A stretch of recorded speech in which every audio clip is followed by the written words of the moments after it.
अयोध्या पर महाराज दशरथ के शासन का वर्णन। गर्मा भरी अयोध्या नगर में राजाधिराज दशरथ महाराज राज्य करते थे।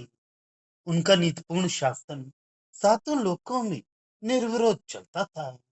वही सद्धर्म के अवतार चक्रवर्ती महाराज दशरथ इस महान गाथा के नायक श्री रामचंद्र के योग्य पिता थे। सत्य, ज्ञान, करुणा, क्षमा, पराक्रम, दान, नीति परायणता आदि सभी गुण उनके वशीभूत थे। अन्य राजाओं में ये गुण होते भी हैं तो वे अपूर्ण ही रहते हैं, पर महाराज दशरथ के पास वे पूर्णता को पहुंच चुके थे। अपार समुद्र से परिवेष्टित इस धरातल पर ऐसा कोई भी नर नहीं था जो महाराज के द्वारा प्रवाहित दान जल से सिंचित ना हुआ हो। वेद वेद मार्गों पर चलने वाले राजाओं के लिए जो भी यज्ञ आदि कर्म करणीय हैं और जिन्हें अब तक अन्य कोई राजा पूरे तौर पर नहीं कर सका था, उन्हें दशरथ ने संपन्न किया। वे प्रजा पर माता के समान ममता रखते थे। लोकहित करने में स्वयं तपस्या के समान थे। सभी को सदगति देने वालों में पुत्र के समान आगे रहने वाले थे। दुर्जनों के लिए व्याध के समान थे तो सज्जनों के लिए औषध के समान भी थे। और सूक्ष्म तत्व ज्ञान में तो वे स्वयं ज्ञान के ही समान थे। दान रूपी नौका पर चढ़कर उन्होंने याचक रूपी समुद्र को पार किया था। अपनी बुद्धि रूपी नौका से गंभीर ज्ञान से परिपूर्ण दुस्तर शास्त्र सागर को पार किया था। अपनी खड़ग रूपी नौका के द्वारा शत्रु रूपी समुद्र का संतरण किया था तथा सांसारिक भोग वैभव के समुद्र को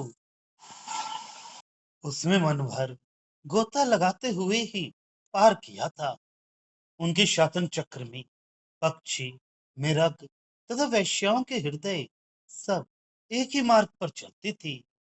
इस प्रकार महाराज दशरथ अमर कीर्ति संपन्न महान दानी तथा अनुपम पराक्रमी थे।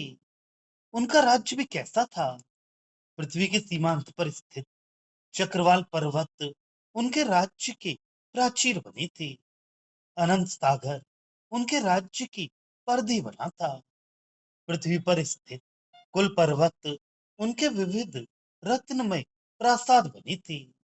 मानो सारी पृथ्वी ही उनके लिए अयोध्या नगरी बन गई थी। ज्यों ही महाराज दशरथ अपने शत्रुओं का बल पराक्रम ठीक ठीक आंक कर अपना भाला उन पर चलाने के लिए तेज करने लगते थे, त्यों ही वे शत्रु नरेश उनके चरणों पर आ गिरते थे और उन राजाओं की रत्न जटित बड़े मुकुटों से महाराज के चरण वलय घिस जाते थे। दशरथ का विशाल श्वेत छत्र अत्यंत उन्नत तथा उज्जवल था। पृथ्वी की सारी प्रजा को वह शीतल छाया प्रदान करता था तथा कहीं भी अंधकार को रहने नहीं देता था। उसकी उपस्थिति में गगन में चमकने वाले चंद्रमा की क्या आवश्यकता थी। रत्न जटित आभूषणों से सुशोभित वे चक्रवर्ती दशरथ सिंह सदृश पराक्रमी थे और सभी प्राणियों की रक्षा अपने ही प्राणों के समान करते थे। मानो सारी चराचर सृष्टि उनके अंक में आनंद से निंद्रामग्न हो।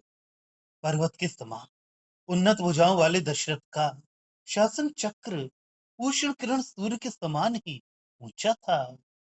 वह भुवन भर में संचरण करता हुआ सब प्राणियों की रक्षा करता था।